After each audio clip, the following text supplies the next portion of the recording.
तो कुछ तस्वीरें आपके सामने रख देते हैं जहां पर देखिए मंदिर में पूजा अर्चना हुई, मंत्रोच्चारण हुआ, श्रद्धालुओं का आना जाना वहां पर जारी है। जिनसे बात भी की गई तो उनका कहना है कि बहुत पहले से ये मंदिर बंद है, लेकिन जब ये खुला तो उनके जो बड़े लोग थे वो यहाँ पहुंचते थे। अब प्रशासन ने कार्बन डेटिंग के लिए बाकायदा एक पत्र एएसआई को दे दिया है। कुएं की सफाई हुई है तो अब और जानकारी सामने आई जिसमें 2 और मूर्तियां इस कुएं के अंदर से पाई गई हैं। सुरक्षा के लिए भी वहां पर भारी इंतजाम किया गया है, अतिक्रमण पर भी एक्शन है, लेकिन इस बीच वहां पर पूजा अर्चना चल रही है। और बार बार सवाल अब ये कि आखिरकार ये मंदिर कब से बंद हुआ और इसको लेकर अब एएसआई आगे कब कार्बन डेटिंग करती है या नहीं करती, क्योंकि प्रशासन की तरफ से जरूर सच्चाई जानने के लिए एक खत, एक पत्र एएसआई को लिख दिया गया है। अरविंद ओझा मेरे सहयोगी जुड़ गए हैं तमाम जानकारी के साथ। अरविंद, किस तरह का प्रशासनिक व्यवस्था है, क्योंकि संभल में देखा गया कि पहले भी चूक हो चुकी है, उससे सबक लेते हुए अब क्या तैयारियां हैं? देखिए, जो प्रशासन है वो पूरी तरह से मुस्तैद है और फिलहाल संभल में पूरी तरह से शांति बनी हुई है।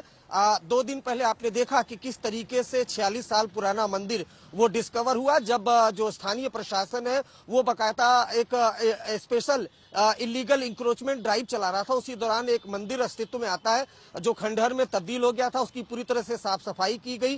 प्रशासन ने ही खुद पूजा पाठ वहां पर किया। उसके बाद सामने एक कुआं जो पूरी तरह से मिट्टियों से ढक दिया गया था, उसकी खुदाई हुई और अब से कुछ देर पहले उस कुएं से एक छोटी सी देवी देवताओं की मूर्ति भी मिली है। जो डीएम है संभल, उन्होंने बकायदा एएसआई को एक पत्र लिखा है कि एएसआई इस मंदिर और कुएं का सर्वे करे, साथ ही साथ जो मूर्तियां हैं, जो शिवलिंग है और जो कुआं है वो कितना पुराना है उसकी बकायदा कार्बन डेटिंग की जाए, जिससे ये कितना पुराना है इसके बारे में जानकारी मिल सकी है। तो बकायदा डीएम ने एएसआई को पत्र लिखा है और साथ ही साथ जो कुएं की खुदाई है वो लगातार की जा रही है और एक छोटी सी मूर्ति भी वहां से मिली जो फिलहाल खंडित हो चुकी है। जी, तो फिलहाल एक पत्र जो लिखा गया है एएसआई को जिसमें कार्बन डेटिंग की बात कही गई है, उसको लेकर कोई प्रतिक्रिया अभी तक सामने आई है क्या अरविंद?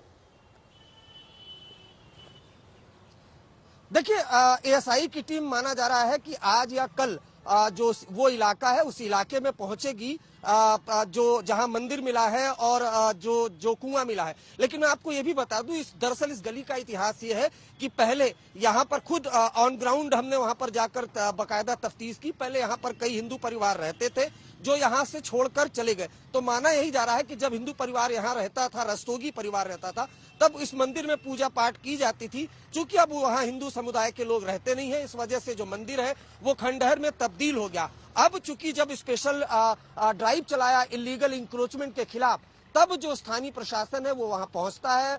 खंडहर में तब्दील हो चुका था मंदिर। मंदिर के आसपास कुछ इंक्रोचमेंट भी है जिसका नक्शा जो स्थानीय प्रशासन है वो निकलवा रहा है। बहुत मुमकिन है कि वहां पर भी जो इलीगल इंक्रोचमेंट हुआ है, आने वाले दिनों में आपको बुलडोजर एक्शन वहां पर देखने को मिले। लेकिन फिलहाल जो फोकस है वो मंदिर पर, कुआं है उस पर और जो कानून व्यवस्था है उस पर। कानून व्यवस्था की बात की जाए तो 24 नवंबर के बाद आज संभल में कानून व्यवस्था पूरी तरह से शांत है, पीसफुली माहौल है। जो मंदिर है वहां पर भी पुलिस बल तैनात है, सिक्योरिटी फोर्सेस वहां पर तैनात है और फिलहाल जो कुआं है उसकी खुदाई की जा रही है। साथ ही साथ एएसआई को कहा गया है कि कार्बन डेटिंग की जाए, जिससे ये पता चल सके कि मूर्तियां कितनी पुरानी है, कुआं कितना पुराना है। जी, और जिस कुएं की खुदाई की जा रही है, जहां से 2 मूर्तियां मिली हैं, वहां का जायजा लिया अभिनव माथुर ने। मिली है उसके बाद जो ये मजदूर है उनसे बात करेंगे। क्या नाम है आपका? वीरपाल सिंह। अच्छा, ये जो मूर्ति मिली है ये अभी जो किसकी थी जो है और कैसे मिली है? माँ लक्ष्मी और गौरा पार्वती की हैं। हमने खुदाई करते लगभग 18-20 फीट के आसपास पहुंचे तो 2 मूर्तियां फावड़े के साथ निकली और दोनों ही अलग अलग निकली हैं। जी, तो ये अभी कितने फीट तक खुदाई हुई? लगभग 20 फीट के आसपास खुदाई हो चुकी है इसकी। तो कितने लोग अंदर खुदाई कर रहे हैं? मैं अकेला कर रहा हूँ इस समय पे। अंदर 2 खींच रहे हैं, ऊपर कितनी मूर्तियां निकली? 2 मूर्तियां निकली हैं। उसके बाद फिर क्या किया? अभी वो ऊपर भिजवा दी थी हमने, तो वो प्रशासन को दे दी गई फिलहाल यहाँ से। जी जी जी। तो ये वो मजदूर हैं जिनका कहना है कि जब इसमें पूरे कुएं की खुदाई की जा रही है तो यहाँ से जो मूर्ति है वो यहाँ से जो इसके अंदर से जो निकली है, फिलहाल इस कुएं की जो खुदाई है वो 15 से 20 फीट तक हो चुकी है और लगातार जो कुएं की खुदाई है वो की जा रही है। हालांकि ये वही कुआं है जो कि संभल में जिस मंदिर के जो 46 साल बाद जो दरवाजे खोले गए हैं, ये वो मंदिर है। यहाँ पर इससे इस जो कुएं की दूरी है वो मात्र 10 मीटर भी नहीं है और यहाँ पर इसी कुएं की आज जो तीसरे दिन खुदाई है वो लगातार आज तीसरे दिन भी जारी है। मजदूरों के द्वारा इसकी जो खुदाई है वो लगातार यहाँ पर की जा रही है और इसी दौरान इस कुएं के अंदर से ये प्रतिमा जो निकली है, जिसको फिलहाल प्रशासन ने अपने पास रख लिया है और इस प्रतिमा को जो रख करके जो है अब इसको कहीं ना कहीं जब एएसआई की टीम इसकी पूरी जांच करने के लिए आएगी तो उस टीम को सौंपा जाएगा। अभिनव माथुर, संभल, आज तक। संभल मंदिर पर योगी ने सवाल किया कि क्या ये मंदिर रातों रात बन गया। संभल के बहाने योगी आदित्यनाथ ने हिंदुओं पर हो रहे ज्यादती का मुद्दा उठाया। क्या वो संभल में इतना प्राचीन मंदिर क्या रातों रात प्रशासन ने बना दिया? क्या वहां बजरंगबली की इतनी प्राचीन मूर्ति रातों रात आ गई? क्या वहां पर जो ज्योतिर्लिंग निकला है, क्या ये आस्था नहीं थी? क्या उन दरिंदों को आज तक सजा क्यों नहीं मिली? इन्होंने 46 वर्ष पहले संभल के अंदर नरसंहार किया था।